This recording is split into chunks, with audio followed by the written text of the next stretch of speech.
నమస్తే, welcome to our channel. ఏపీకి జీవనాడిగా పరిగణిస్తున్న పోలవరం ప్రాజెక్టుపై సోమవారం మరోమారు రాజకీయ వేడి రాజుకుంది. సీఎం హోదాలో టీడీపీ అధినేత నారా చంద్రబాబు నాయుడు సోమవారం పోలవరం ప్రాజెక్టుని సందర్శించారు. ఈ సందర్భంగా ప్రాజెక్టుపై అధికారులతో సమీక్షించిన చంద్రబాబు పోలవరం ప్రాజెక్టు జాప్యం కావడానికి గత వైసీపీ ప్రభుత్వం తీసుకున్న నిర్ణయాలే కారణమని ఆరోపించారు. అంతేకాకుండా సదరు జాప్యం ఎలా జరిగిందన్న దానిపైన ఆయన కీలక వ్యాఖ్యలు చేశారు.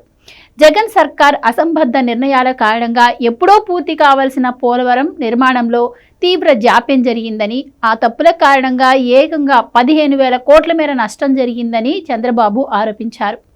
ఇక చంద్రబాబు చేసిన ఆరోపణలపై వైసీపీ వేగంగా స్పందించింది. వైసీపీ జమానాలో జలవనరుల శాఖ మంత్రిగా కొంతకాలం అనిల్ కుమార్ యాదవ్ వ్యవహరిస్తే మరికొంతకాలం పాటు అంబటి రాంబాబు మంత్రిగా పనిచేశారు. ఇక చంద్రబాబు వ్యాఖ్యలపై అనిల్ స్పందించుకున్న అంబటి మాత్రం ఆఘ మేఘాలపై స్పందించారు. తాడేపల్లిలోని వైసీపీ కేంద్ర కార్యాలయంలో ఏర్పాటు చేసిన మీడియా సమావేశంలో అంబటి రాంబాబు మాట్లాడారు. చంద్రబాబు అవగాహన రాహిత్యం వల్లనే పోలవరం ప్రాజెక్టులో జాప్యం జరిగిందని ఆరోపించారు. పోలవరం ప్రాజెక్టుపై చంద్రబాబు అసత్యాలు మాట్లాడుతున్నారని ధ్వజమెత్తారు. డయాఫ్రమ్ వాల్ కొట్టుకుపోవడానికి కారణం ఎవరు అని ప్రశ్నించిన అంబటి కాఫర్ డ్యాం కట్టకుండానే డయాఫ్రమ్ వాల్ ఎవరైనా కడతారా అని నిలదీశారు. ఇక పోలవరం చంద్రబాబుకు ఏటీఎం లాగా మారిందని సాక్షాత్తు ప్రధానమంత్రి నరేంద్ర మోదీనే ఆరోపించారని గుర్తు చేశారు. ఈ వ్యాఖ్యలను మోదీ నాడు పార్లమెంటు సాక్షిగానే చెప్పారన్నారు. ఇక 2018లోనే పోలవరాన్ని పూర్తి చేస్తామని చంద్రబాబు చెప్పారన్న అంబటి మరి ఆ గడువులోగా ఎందుకు పూర్తి చేయలేకపోయారని నిలదీశారు. ఇటీవల కేంద్రం పోలవరానికి 12,157 కోట్లను విడుదల చేసిన విషయాన్ని గుర్తు చేసిన అంబటి వైసీపీ హయాంలో జరిగిన పనుల కారణంగానే ఈ నిధులు విడుదలయ్యాయని చెప్పారు. ఇక లోయర్ కాఫర్, అప్పర్ కాఫర్ డ్యాంల నిర్మాణాలను తామే పూర్తి చేశామని, పోలవరం ప్రాజెక్టులో కీలక పనులన్నీ తమ హయాంలోనే జరిగాయని చెప్పుకొచ్చారు.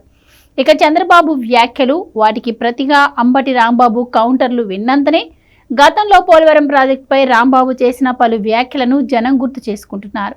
అనిల్ను మంత్రివర్గం నుంచి తప్పించిన జగన్ ఆయన స్థానంలో అంబటిని తీసుకుని కీలకమైన జలవనరుల శాఖను అప్పగించారు. ఈ సందర్భంగా పలుమార్లు మీడియా సమావేశాలు ఏర్పాటు చేసిన అంబటి తన తెలివి తక్కువతనాన్ని బయటపెట్టుకున్నారు. సాగునీటి రంగంపైన, ప్రాజెక్టులపైన తనకు ఎంత మాత్రం అవగాహన లేదన్న విషయాన్ని కూడా ఆయన తనకు తానుగానే బయటపెట్టుకున్నారు. కనీసం టీఎంసీ అంటే ఏంటో కూడా తనకు తెలియదని స్వయంగా అంబటే చెప్పిన వైనం నాడు తెగ వైరల్గా మారిపోయింది. అంటే టీఎంసీ అంటే ఏంటో కూడా తెలియని అంబటి అన్ని విషయాలపై సమగ్ర పట్టు ఉన్న చంద్రబాబును విమర్శించడం ఏంటని నెటిజన్లు సెటైర్లు వేస్తున్నారు.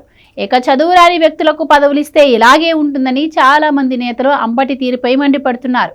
మొత్తంగా చంద్రబాబు వ్యాఖ్యలపై స్పందించేందుకు ఎగేసుకొని వచ్చిన అంబటి తానే అందరికీ టార్గెట్ అయిపోయారన్నమాట.